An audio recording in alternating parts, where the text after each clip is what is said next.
हिंदूंची मंदिरं वाटवली जातात, हिंदूंवर अत्याचार चाललाय, महिलांवर अत्याचार चाललाय, याच्या निषेधार्थ आज बारामतीतील सकल हिंदू समाज एकवट होऊन त्याचा जाहीर निषेध करत आहे।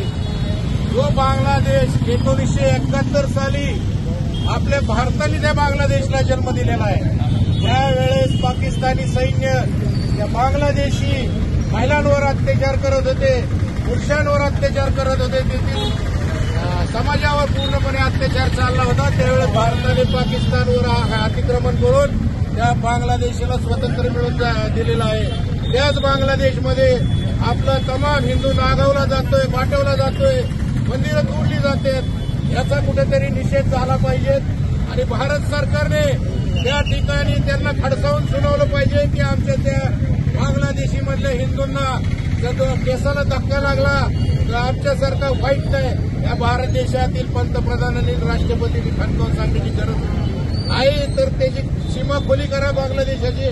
आम्ही समस्त हिंदू समर्थ आहोत, बांगलादेशमध्ये घुसून त्यांचा नाईलाज केल्याशिवाय आम्ही भारत माता की भारत माता की ठिकाणी उपस्थित सर्व जे जमा झाले त्या सर्व हिंदूंचं मी स्वागत करतो आणि अजून सर्वांनी या ठिकाणी जागृत राहून आपल्या समाजावर जो अन्याय होतोय त्याला वाचा फुटली पाहिजे, एवढंच मी आज या ठिकाणी सांगतो।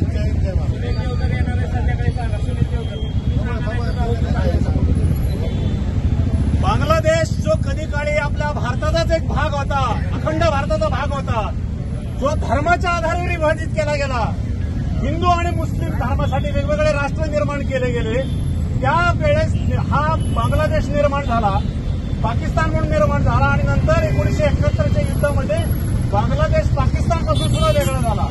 त्या बांगलादेशमध्ये असंख्य हिंदू आजही तिथे राहत आहेत, पूर्वी देखील राहत होते, जेव्हा 24% हिंदू होते।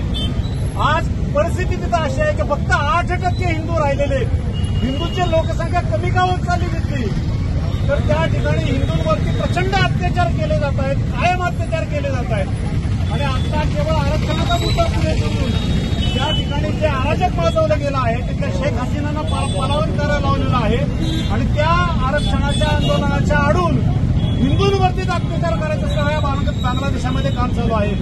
हिंदूंची मंदिरं त्यांनी कधी काळी या कोरोनाच्या पिरियडमध्ये या सगळ्या मुस्लिम लोकांना तिथल्या फुकटचं अन्नदान केलं होतं, 2 लाख लोकांना रोज अन्नदान केलं जात होतं। त्यानंतर रमजानच्या पिरियडमध्ये तिथल्या लोकांना इफ्तार पार्ट्या दिल्या जातात, त्या आपल्या मंदिरांच्या मध्ये त्याच पुजाऱ्यांची हत्या त्या ठिकाणी या मुस्लिम लोकांनी त्या ठिकाणी केलेली आहे। त्यांना फासावर लटकवलेलं, त्यांना नग्न केलं, आपण सगळ्यांनी व्हिडिओ पाहिले असतील। अतिशय क्रूर अशा पद्धतीचे अत्याचार हिंदूंवरती तिथले केले जात आहेत आणि जर आज आपण भारतामधले हिंदू एकवटलो नाहीत, जातीपाती विभागून मध्ये राहून काय उपयोग नाहीये, जातीपातीचा वर्ज करून आपण सगळे हिंदू एकवट जर झालो नाहीत तर आपल्या भारतावर सुद्धा ही परिस्थिती यायला वेळ लागणार नाही। आज काश्मीरमध्ये भारताचा जो भाग आहे त्या काश्मीरमध्ये 1990 साली सगळ्या हिंदूंना पलायन करावं लागलं होतं। आज भारतामधल्या सुद्धा कित्येक प्रांतांमध्ये मुस्लिम बहुसंख्य झालेले आहेत आणि आज ही परिस्थिती आपण आपल्या बारामती जरी उघडे डोळे घेऊन फिरलो तरी आपल्याला ही परिस्थिती आपल्याला दिसेल। पानगलीच्या चौकामध्ये आपण गेलो तर आपल्याला ही परिस्थिती लगेच जाणवते आपल्याला काय झालेली ही परिस्थिती। आजही आपण बारामतीकर नागरिकांनी, हिंदू नागरिकांनी जर डोळे उघडे ठेवून नाही राहिलो आणि एकसंध नाही राहिलो तर आपल्यावर सुद्धा ही वेळ आल्याशिवाय राहणार नाही। म्हणून आत्ताच सगळ्यांनी एक होऊन सावध होणं गरजेचं आहे आणि एकजुटीने हिंदू म्हणून एकत्र येणं गरजेचं आहे असं मला वाटतं। या निमित्ताने सांगतो सनातन हिंदू धर्म की जय, जय भवानी, जय शिवाजी, जय सियाराम।